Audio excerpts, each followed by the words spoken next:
Hello there. From the rubble of Gaza's shattered hospitals to the corridors of global power, where diplomacy falters and morality is tested, the world watches as a war of bombs and narratives rages on.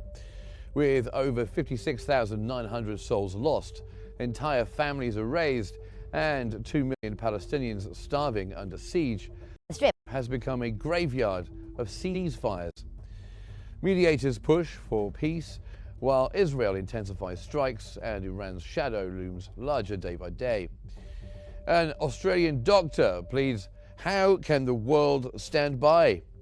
As Spain's Prime Minister brands Gaza a genocide and rescuers count the dead after yet another bloody dawn, one question echoes louder than ever.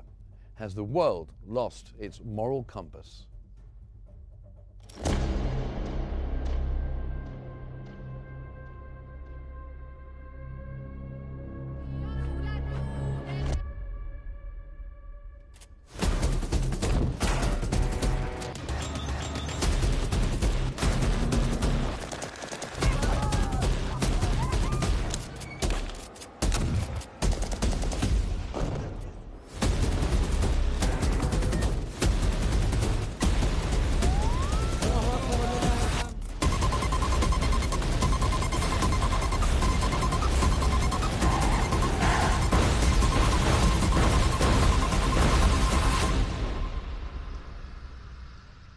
Welcome to the program.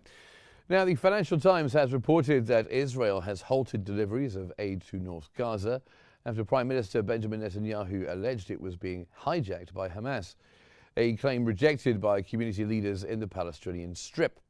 The Gaza war deepens as aid corridors remain blocked and civilian suffering intensifies.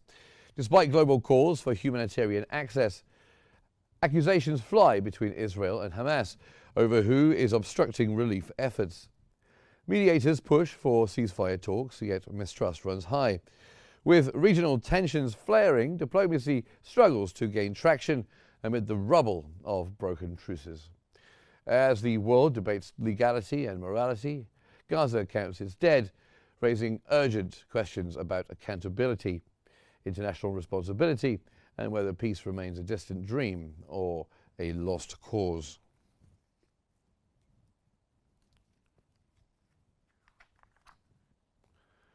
Now, for more on this, we are joined by Ibrahim El-Darawi, who is a writer and political analyst. Welcome to Q News. So, with Hamas weakened but not eliminated and Gazan society in ruins, what do you think is the end game that Israel is seeking?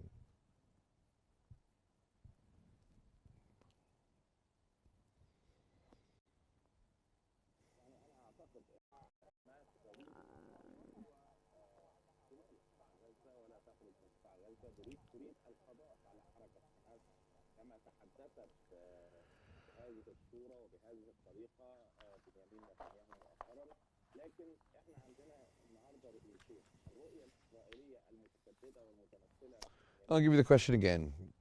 With Hamas weakened but not eliminated and Gazan society in ruins, what is the end game Israel is seeking?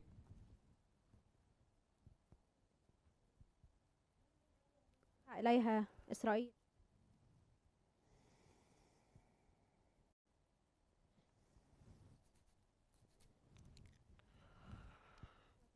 Israel aims to do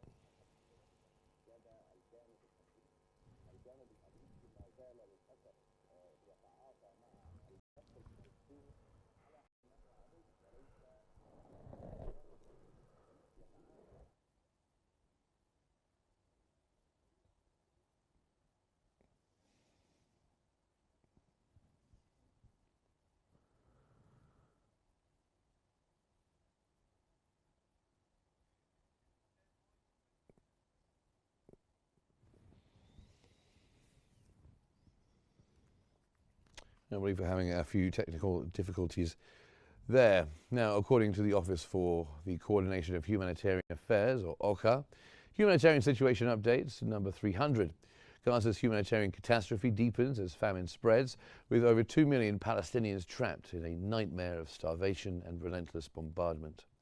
Aid efforts remain crippled, blocked by conflict, politics, and chaos around distribution. The so-called Gaza Humanitarian Foundation, backed by Israeli and US interests, faces heavy criticism as aid traps lead to mass casualties, undermining trust in relief operations. Meanwhile, civilians cling to fleeting moments of hope as clans help deliver rare shipments in the north. With Spain's leader condemning the situation as genocide, global outrage grows, but action remains scarce. In Gaza, survival is now the only victory that is left.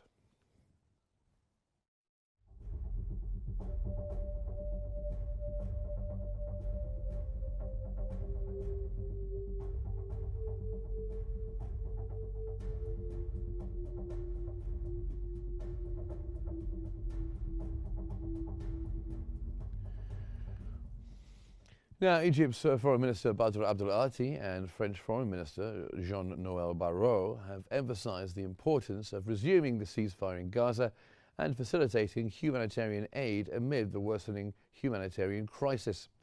Their discussion took place during a phone call, included regional developments and strengthening bilateral relations. They also addressed the need for international action to stop Israeli aggression and the recognition of a Palestinian state based on a two-state solution.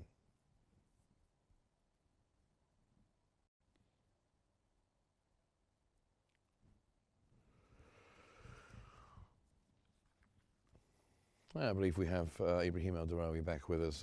Now, if we go back to earlier on, Mr. Darawi, I was asking you about several issues, and despite repeated calls for a ceasefire, why have negotiations repeatedly collapsed, do you think?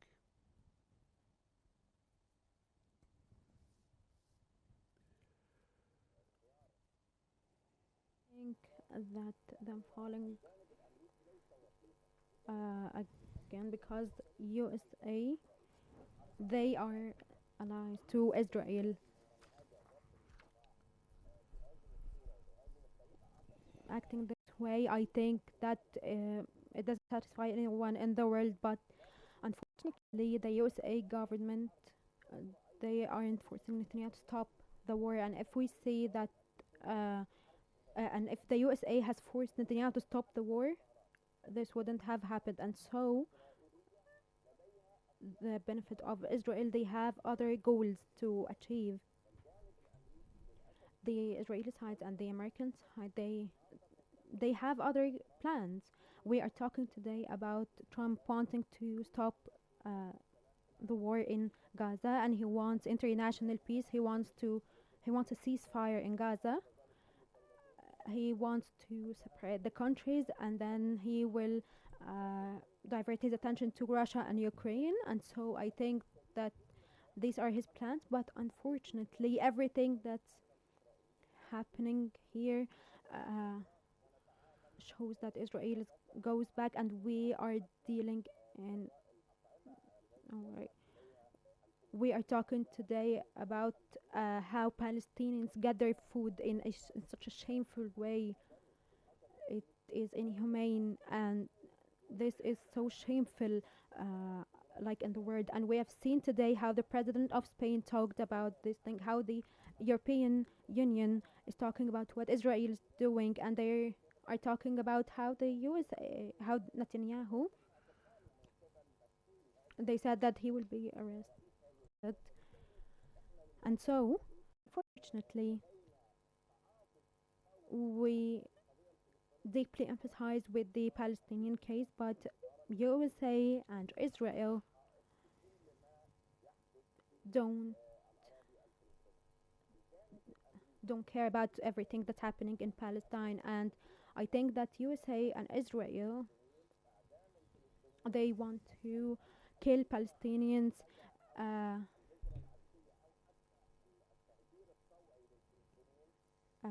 forcing them to leave their countries. This is consistent with them. So separating the countries, it is the responsibility of USA and Israel, unless there are other goals and benefits to Netanyahu. Will they have Netanyahu working again? We'll talk to Netanyahu about law and his trial, having them leave peacefully after what happened in Al-Aqsa, and then going back, being safe. These are all things that we have been talking about in the past 24 hours. Trump, he announced a ceasefire after just 2 weeks of the war, and we heard that he didn't strike Iran, but he did, and he stopped the war in Tehran, and that was a common benefit for Israel and USA. In what he did with Iran, he didn't. He struck Iran and the bases of Iran, and there were. This is how Trump stopped the war this way. And the other thing, Israel didn't have this, so it hit the places that were for it, like Naqam, places that Israel wanted to keep safe and sound, and we saw how they had them leave through the neighboring countries and the waters, and we saw in France and Germany. And so during the war, all these things have Netanyahu accept to stop war in Tehran, but in Gaza Strip, as we know, it is not the same as before. We have some procedures that they are doing, but we can see that Israel has taken over Gaza. All these things, I think that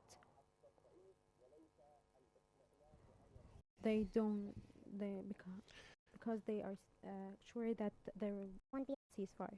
Well, thank you very much. That was Ibrahim El-Darawi, who's a writer and political analyst. Thank you very much for your insights. Now, health authorities in Gaza have announced that the death toll from the Israeli attacks on the Strip has climbed to over 56,000 and over 132,600 were wounded.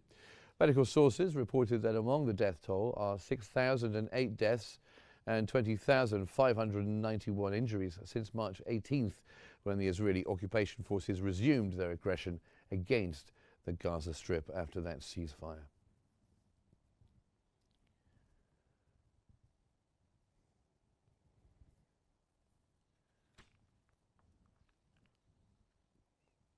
The United Nations Secretary General Antonio Guterres has warned that the UN Charter has faced unprecedented challenges as the organization celebrates its 80th anniversary. He criticized the selective adherence to the Charter, stating it is not optional and serves as the foundation of international relations. Guterres noted that while countries often accuse each other of violations, few face real consequences, particularly in involving Russia and Israel.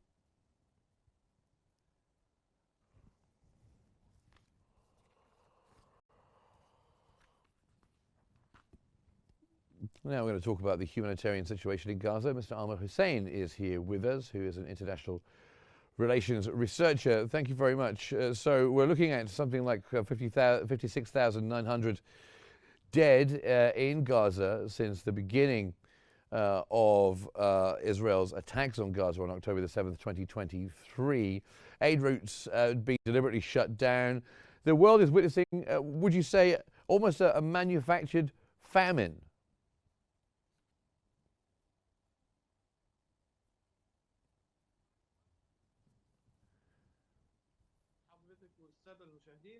Everyone. we are facing what Israel is doing to the Palestinians. It is conducted to reach a goal, which is displacement by killing them or withholding humanitarian aid. Even when it is done through the USA, was they were being blackmailed, and because of that, lots and lots of people were killed after they were attacked by Israel. So what's happening now shows and reiterates how Israel is achieving its goals. Netanyahu now is being faced with charges. He likes to run to the front, and so he will keep doing this to draw attention in the corruption, internal corruption.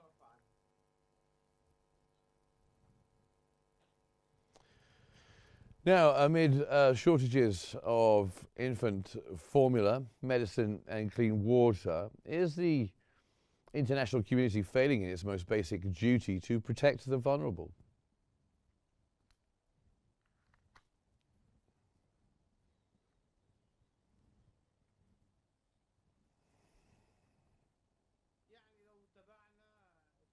Follow what the president said. Abdel Fattah al-Sisi, by celebrating 80 years of the foundation of the United Nations, he reiterated that these organization credibility is on the line after they failed to rescue the Palestinians, which have been facing being killed by Israel for 20 months now, and they have a famine, and so they killed over 56 and injured over 53, and of course the international and there are people who are asking for a reformation to so that it aligns with human rights after the USA used the veto 5 times to continue the war on Gaza and stopping ceasefire on Gaza, and this was a huge strike for human rights and the rights of the Palestinian people, which have lost their rights. Now, with Israel closing the most direct aid route in Gaza, and also reports of ambulances under fire as well, is aid delivery now more dangerous than ever? And is it being weaponized as part of a new psychological warfare?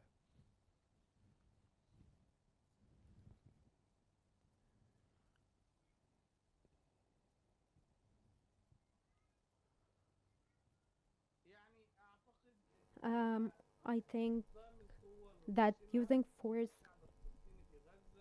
this brutal force against the people of Gaza, with the justification that there are people who are armed in Hamas, or this of course confirms that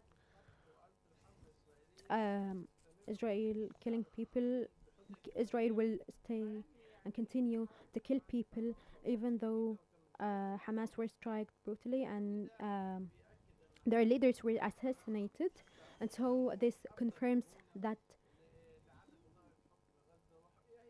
Hamas, that these are all just justifications and they are not true,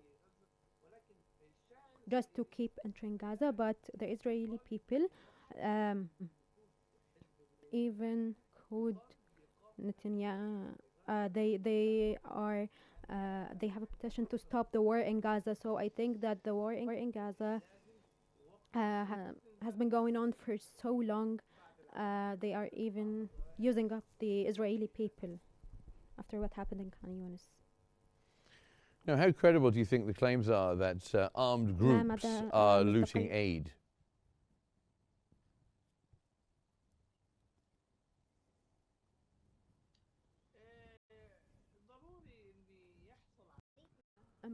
important for um, that armed groups are looting aid. See how many resources are missing, like food and medicine for the kids. These are all just empty allegations. Israel doesn't let the trucks pass through Rafah and Khan Salem. So there are more than 2 million Palestinians who need aid. They need food, they need medicine, but there is an Israeli goal to not provide the aid so that they can force the Palestinian people to leave Gaza and go towards other places. And so this is a plan. This is very well planned, and now we are facing and we are waiting for Trump's plan regarding what happened as he wrote. Now, we're hearing the Australian doctor, the words of the Australian doctor earlier on the program, and he was saying it's a time now for the world to wake up. Now, how much longer can global institutions avoid labeling this humanitarian catastrophe, labeling it a humanitarian catastrophe? I mean, we have some talk of calling it a genocide by the Spanish leader, but the world needs to wake up and say that this is a humanitarian catastrophe and get involved and sort it out. Is that right?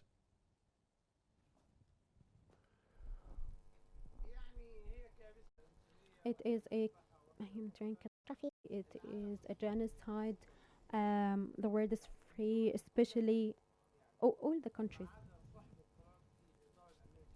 especially the one in the USA. They went out to protest to stop the fire in Gaza.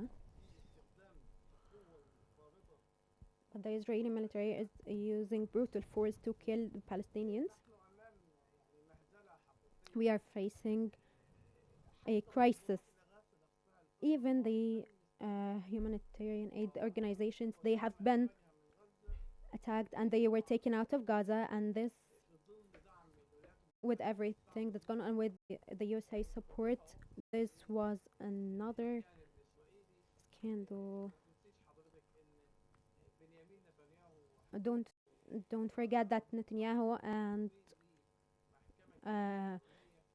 his government, they are asked for a trial as he is a terrorist now. And can you see anything changing in the coming days and weeks?